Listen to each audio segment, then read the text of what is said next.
O presidente Jair Bolsonaro assinou na última quinta-feira e anunciou em rede social decreto em que concede indulto ao deputado federal Daniel Silveira, do PTB do Rio de Janeiro. O parlamentar bolsonarista foi condenado pelo Supremo Tribunal Federal a 8 anos e 9 meses de prisão por ameaçar a corte e ataques à democracia. Além da prisão, Daniel Silveira deve perder o mandato. Para repercutir essa situação, o Revista Brasil TVT conversa agora com Leonardo Sakamoto, que é jornalista, cientista político e colunista do portal UOL. Boa noite, Sakamoto. Prazer em falar contigo. Seja muito bem-vindo. Boa noite a todos e todas. Obrigado pelo convite. Sakamoto, que término de semana agitado lá em Brasília, né? Essa notícia, o Supremo Tribunal Federal na quinta faz o julgamento, condena o deputado, né, Daniel Silveira. E na sexta-feira, essa decisão do indulto de Jair Bolsonaro. Como é que está esse clima todo? Queria te ouvir sobre tudo isso que está acontecendo, Sakamoto. Bem, antes de mais nada, a gente tem que lembrar que o Brasil realmente não é para amadores.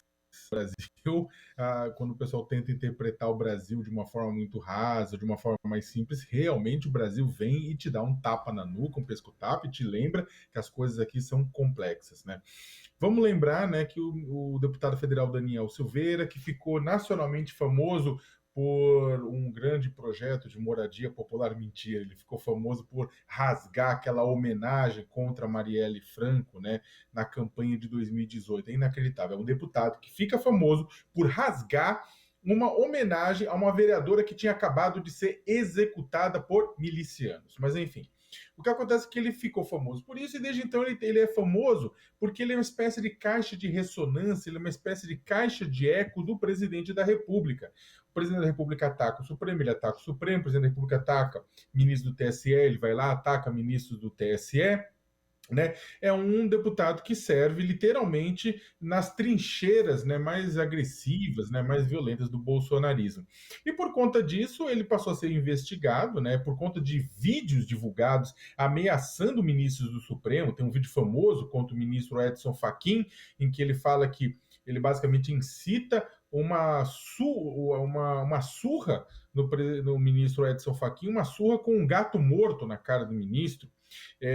Incita violência contra Alexandre de Moraes, contra Barroso, contra não sei número, ele ataca a democracia, pede a volta do AI-5, que é o ato institucional que pediu a volta, que baixou a censura no Brasil e a cassação de parlamentares.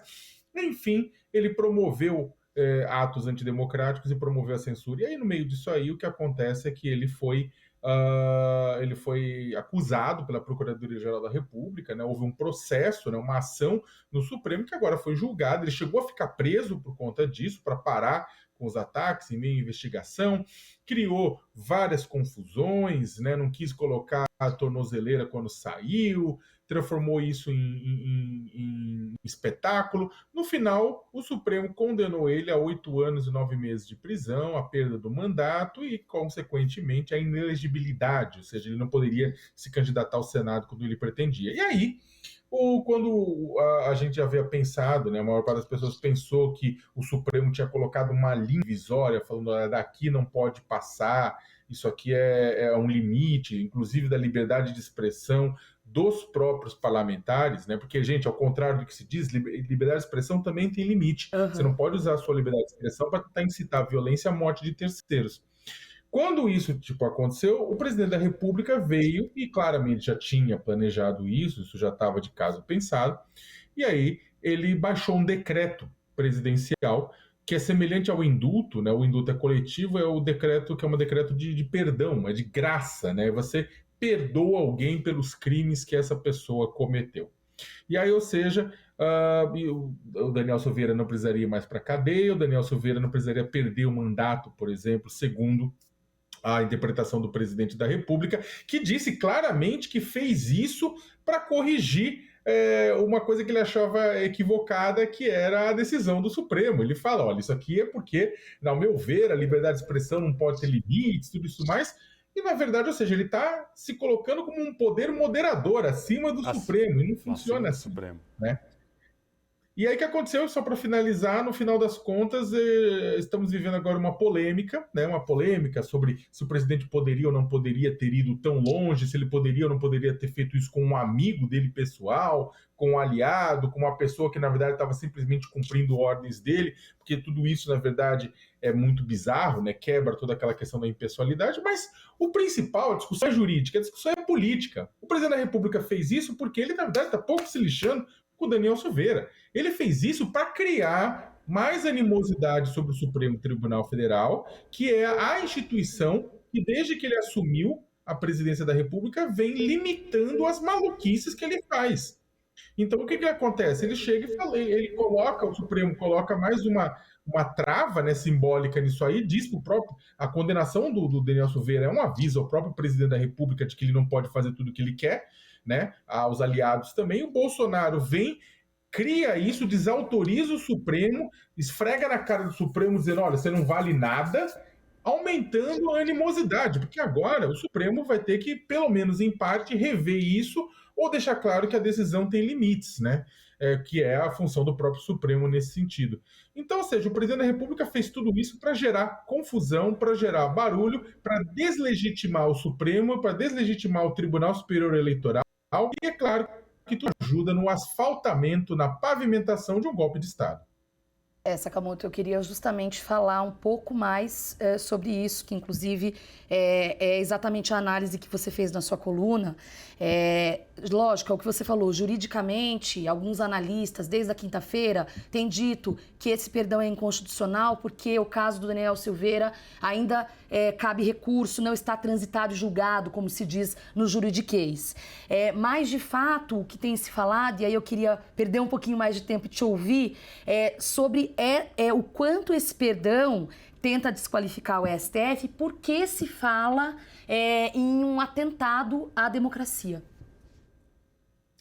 Olha, a gente tem uma separação de poderes no Brasil, a separação de poderes não só no Brasil, mas em todas as democracias. Tem o legislativo, o executivo e o judiciário que atuam, né, se limitando, se fiscalizando, se monitorando e garantindo que todos eles, né, não fujam da Constituição. As chamadas 4 linhas que o presidente gosta sempre de dizer.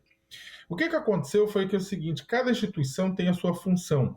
O Bolsonaro, ele tem sistematicamente ultrapassado as funções do poder executivo, né? Ameaçado outros poderes, tentado legislar, seja na questão ambiental, seja na questão de armas, né? E aí, quando o legislativo e o judiciário chegam para ele e falam, presidente, você não pode fazer isso, aí precisa colocar um limite, ele fala, tá vendo, eu quero governar, eles não deixam eu governar. Eu quero fazer as coisas, eles não deixam eu fazer as coisas para melhorar o Brasil.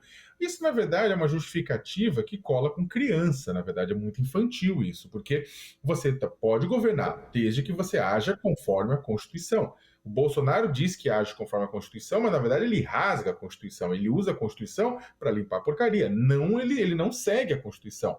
Então o que acontece? O Supremo Tribunal Federal tem sido, por mais que tenha críticas, por mais que tenha 1 milhão de problemas, mas ele tem sido diligente em garantir que o presidente não extrapole. As outras instituições, a gente não tem mais isso, né? Você tem, desde que ele assumiu, ele foi muito esperto em sequestrar instituições que estão diretamente relacionadas ao Poder Executivo, o ICMBio, o IBAMA, a FUNAI, o INCRA, a Receita Federal, a COAF, a Polícia Federal, totalmente ou parcialmente, ele sequestrou para suas necessidades. Daí sequestrou para suas necessidades também a Procuradoria-Geral da República, né? Ele tem um aliado lá. Daí ele estabeleceu uma relação de leasing, de sociedade, né, que é financeira, inclusive, porque tem dinheiro do outro lado, com o Centrão dentro do Congresso Nacional, o que salvou ele de um impeachment e garantiu a aprovação de algumas medidas. Só que o Supremo Tribunal Federal, o Tribunal Superior Eleitoral, ele não conseguiu. E aí o que ele vem fazendo? Ele está cultivando, já faz anos, né, um argumento de que as eleições de 2018 foram roubadas. Olha só, ele ganhou a eleição, né? Ele disse que ele teria ganhado no primeiro turno, né? Maluco. Mas o que acontece? Ele quer fazer crer que ele ganhou no primeiro turno e, na verdade, roubaram ele e que vão roubar de novo e que, para isso, o voto tinha que ser impresso. Gente, quem lembra da época do voto impresso, lembra a loucura que era a contagem, as denúncias de corrupção, de coronelismo, de falsificação de votos. Só que o Bolsonaro quer fazer crer que o que é confiável é o papel, sendo que, gente, Quem aqui passa cheque em papel hoje em dia? Quem aqui não faz Pix? Quem aqui não faz DOC, TED, né? A gente funciona tudo no eletrônico já. Tem aula no eletrônico, estamos conversando aqui no eletrônico. Então o que acontece? O presidente ele quer, na verdade, isso, mas para causar um barulho, ele não se importa tanto pela questão do voto impresso, mas ele usa isso como justificativa para que, chegando em outubro, se ele perder a eleição, ele tenha uma justificativa de culpar alguém, justificar alguém e fazer um barulho, e dependendo do que for, questionar o resultado das eleições. E essa é a questão dessa pavimentação desse golpe.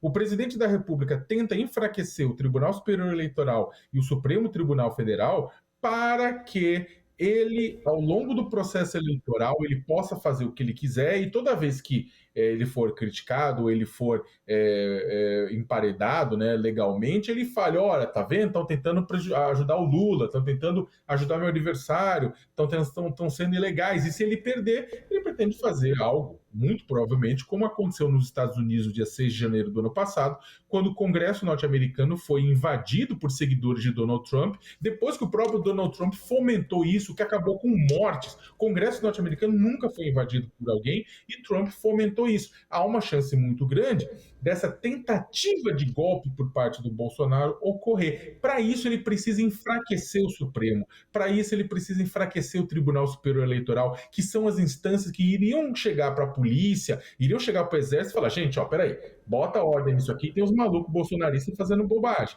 Então, ele quer enfraquecer junto à população.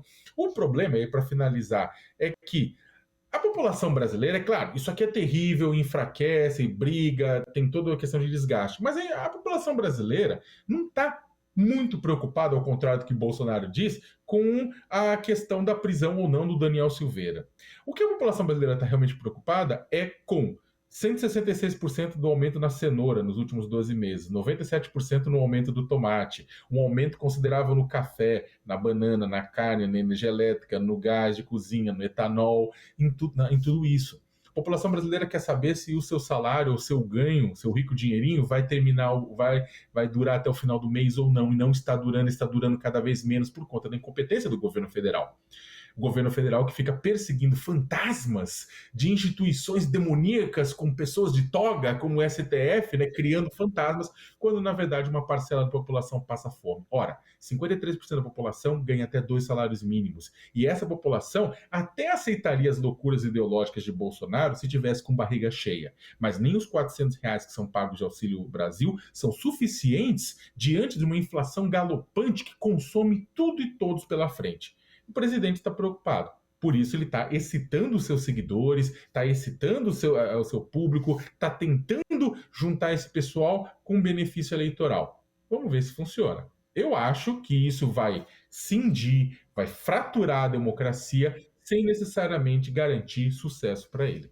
Antes de eu passar a palavra para você, Cosme, desculpa, mas é porque eu acho importante, até porque foi tema aqui no programa de hoje, as eleições da Colômbia. Sim. Sobre a questão do voto impresso. Olha o processo que a Colômbia está passando de tentativas reiteradas de fraude e toda essa explicação desse processo. Então, só quero fazer esse destaque, porque é isso.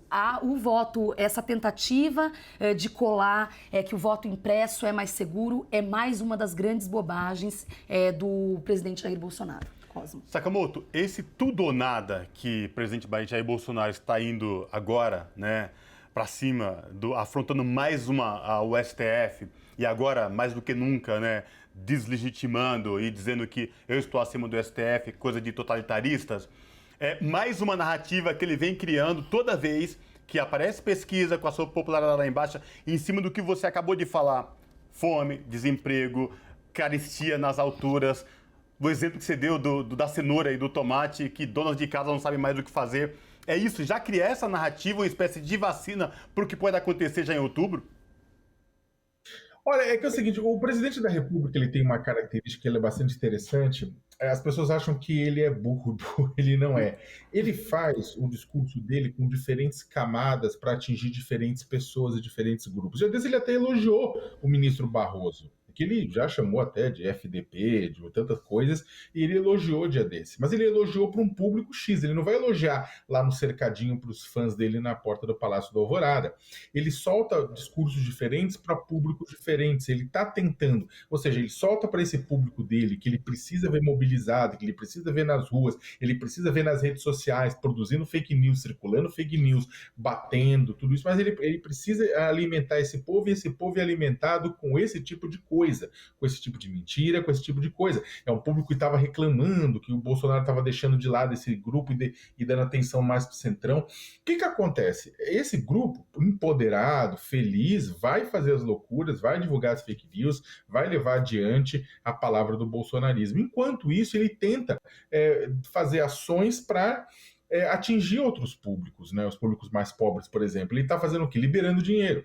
Botou o Auxílio Brasil, aumentou o Vale Gás, o que não seria necessário o Vale Gás se ele tivesse uma política decente para a questão do petróleo e para o gás, porque aí não precisaria dar dinheiro para a dona de casa comprar gás, porque o gás estaria metade do preço. Né? Então, isso é uma coisa, para corrigir um problema dele. Essa política de adiantar 13º, de liberar FGTS, ele está tentando inundar de dinheiro o mercado, a população. E, ao mesmo tempo, ele está distribuindo, junto com o Centrão, dinheiro para prefeituras aliadas, principalmente no Nordeste, só que aí com técnicas e táticas muitas vezes bizarras. Estão liberando dinheiro, dizem que deu dinheiro para construir 100 escolas, na verdade, dá para construir só o começo do esqueleto das escolas, mas não dá para construir tudo. Por quê? Porque é só para eleger. Elegeu, esquece, deixa o esqueleto lá e acabou. Então, o que acontece? Tem muitas coisas assim que estão sendo feitas com irrigação de dinheiro. Dinheiro que eles estão tirando da onde? De uma bomba que vai explodir no colo do próximo presidente, seja ele, seja Lula, ou seja qualquer pessoa. Então, o que acontece? Diferentes grupos, diferentes ações. Para um, libera dinheiro, para outro, conta mentira, cria atenção, e ao mesmo tempo, bate nas instituições, quebra instituições, tira a credibilidade delas. É uma ação que é uma guerra total. O presidente está em várias frentes ao mesmo tempo, atacando ao mesmo tempo. Achar que isso não funciona é um erro. Isso funciona, né? Ele é bom nisso, né? A gente vê o que acontece com o presidente Lula dá uma declaração, o ex-presidente Lula, e ele vem, a máquina do ódio dele, junto com os seguidores dele, pegam aquela declaração, bota no avesso, começa a divulgar fake news e acabou. Então, toda a fala do Lula vai ser usada para isso. Então, o que acontece? Mas isso aí é o que eles fazem? Não, não é o que eles fazem. Tem uma lista de 100 coisas que eles estão fazendo simultaneamente. Essa questão do Daniel Silveira, do ataque às instituições, é uma delas, é uma das mais importantes, mas não é a única. O presidente também está sendo extremamente populista com dinheiro, às vezes até irresponsável, né? E ele vai fazer o que for necessário, ele vai fazer o que for preciso para se eleger. Certo. Sakamoto, tem uma coisa que eu ando pensando muito, e isso, claro, esse episódio do Daniel Silveira fez com que minha cabeça fritasse, mas também os áudios vazados com relação aos áudios que a Miriam Leitão competentemente trouxe a público relativos às torturas ocorridas na ditadura militar aqui no Brasil, que é a relativização da violência que o bolsonarismo trouxe. Eu tenho pensado muito sobre isso. Para mim é uma das coisas que mais me assusta, sinceramente. Nesse episódio do Daniel, especificamente, é muito louco. Eu faço parte de monitoramento, claro, a gente sabe, né? Nós jornalistas, em grupos de WhatsApp de bolsonaristas. E é muito louco como eles amenizam o que o Daniel Silveira fez. Eles dizem assim, ele xingou ministros. Ele xingou e está... como se, né, se ele fosse um mártir. Não, esse rapaz não fez só isso. Ele incitou violência, incitou crimes, né? Como você muito bem salientou na sua primeira resposta. E o mesmo ocorre com esses áudios. A relativização da gravidade dos áudios feitos pelo alto comando do Exército, das Forças Armadas, é algo assustador. Então a minha pergunta é, que loucura é essa que a gente está vivendo, da distopia, e até onde isso vai na sua visão? Olha, o presidente da República, ele tem uma tática também que é bastante conhecida, né? O presidente da República, ele tenta reescrever a história, ele tenta reescrever o passado e para tentar ter um novo presente. Ele tenta reescrever a nossa história para tentar reescrever o momento presente. ele tenta garantir que dá um novo significado porque aconteceu, não aconteceu tortura. Aquilo não foi tortura, né? O presidente, aliás, é inacreditável, as coisas que nem uma criança, né? Tá na frente dele, tem um vaso quebrado, a criança, e aí você pergunta, você deixou cair o vaso? Ela pergunta, que vaso? Tem um vaso espatifado na sua frente, a criança fala, que vaso? Você fala, mas esse vaso? Não, não tem vaso nenhum, o presidente faz a mesma coisa. Então, que tortura? Não importa fotos, vídeos, depoimentos, não importa confissões, não houve tortura, né? E aí ele fala isso para a imprensa, para o público dele, ele vai dizer, olha, nós fazemos tudo que for necessário, inclusive mandar para a Ponta da Praia, que era o centro de tortura da Marinha na Restinga de Marambaia, que ele fala o tempo inteiro. Ele sabe que tinha tortura, mas ele fala coisas diferentes para públicos diferentes. A questão por exemplo, do Eduardo Bolsonaro, que falou da Miriam Leitão, ridicularizou a tortura da Miriam Leitão, ela vai nesse sentido, é muito louco, porque o presidente da República tinha, há uns anos atrás, tinha dito que a Miriam nunca tinha sofrido tortura, que era mentira. E agora Eduardo Bolsonaro ridiculariza a tortura dela.